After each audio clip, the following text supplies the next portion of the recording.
Before we start, I'd like everyone to close their eyes and imagine themselves in someone else's shoes, specifically a person who couldn't afford healthcare. Imagine not being able to buy groceries because you have to pay for your heart medication. Imagine not paying for your heart medication because you have to buy groceries.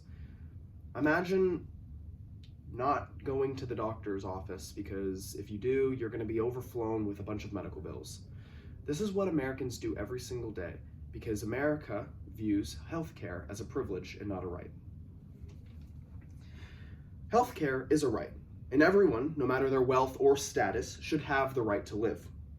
Today, I will be talking about the positives of universal healthcare and why universal healthcare is a right.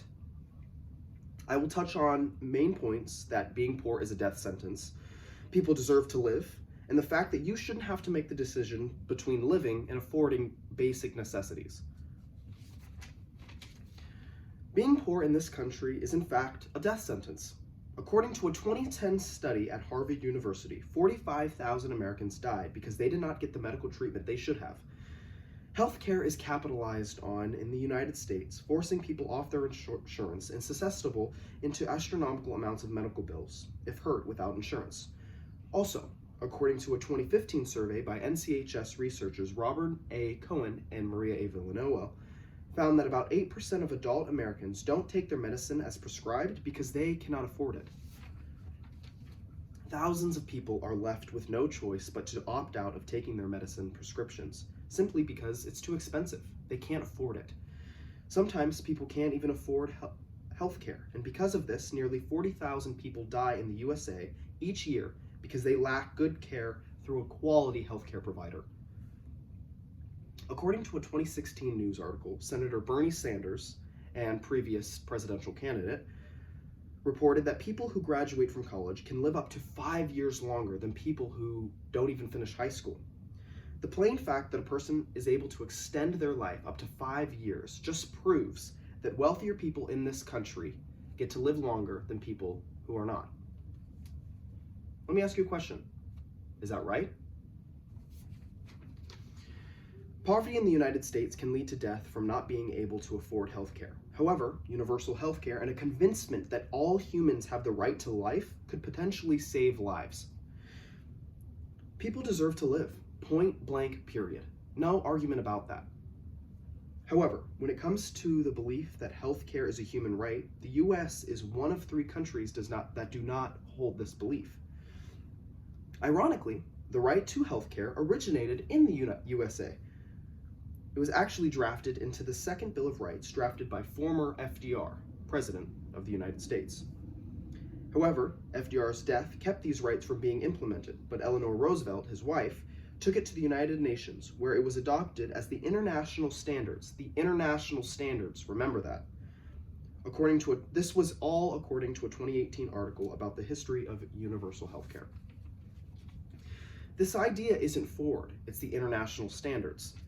Every day, veterans get full health care insurance provided by the government for their admirable service. However, according to a service member and health care, they stated, there are teachers who work in dangerous neighborhoods to make sure disadvantaged children get an education. There are small business owners who risk everything, including going without insurance, to pursue the kind of entrepreneurial dreams that make the country an economic powerhouse.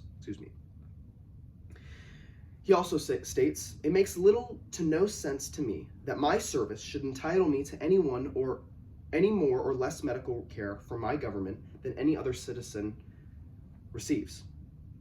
One life in this country is clearly put over another. Healthcare should be a right and not something we have to earn. An opposing argument was given by a 2011 reporter, Ben Shapiro, where he stated, medical care is a service and a good provided by a third party. This is honestly absurd because they view it as a privilege. The very fact that the American healthcare system is capitalizing on people's illnesses is something that we should strive to go away from. If we classify healthcare as a human right and adopt more of a socialized approach to healthcare, then people wouldn't have to choose between life or death. Every day, people in this country are doing what is known as risking it. meaning going through life without insurance. They are risking medical care because they simply can't afford it. They say that people make the tough choices every single day between paying their bills or having health care. According to the same article, we hear the story of the Whitmans, who had waited for about 2 weeks until taking their 7-year-old daughter to the hospital. This family was making about $110,000 a year. But between student loans, mortgages, car payments, credit cards, and a potential deductible of about $10,500 a month, healthcare had to be opted out. It was squeezed out of their budget.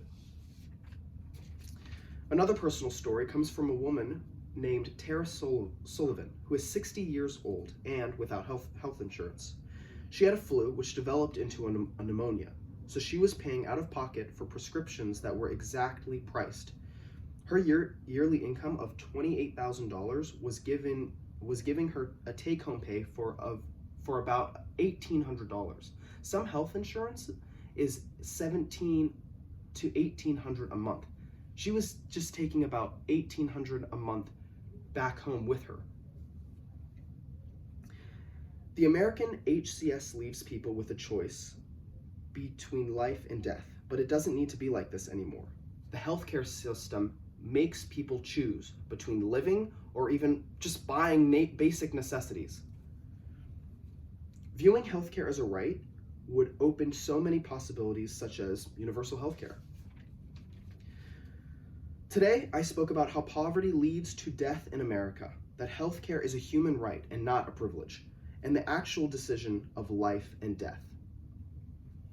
Everyone deserves the right to live and should be taken care of through a system of universal healthcare, as long as we admit that healthcare is a right. Every day, millions of Americans are kicked off their health insurance simply because they can't afford it. Is this right? I believe that universal healthcare should be implemented within our government so people are guaranteed the right to live. Thank you.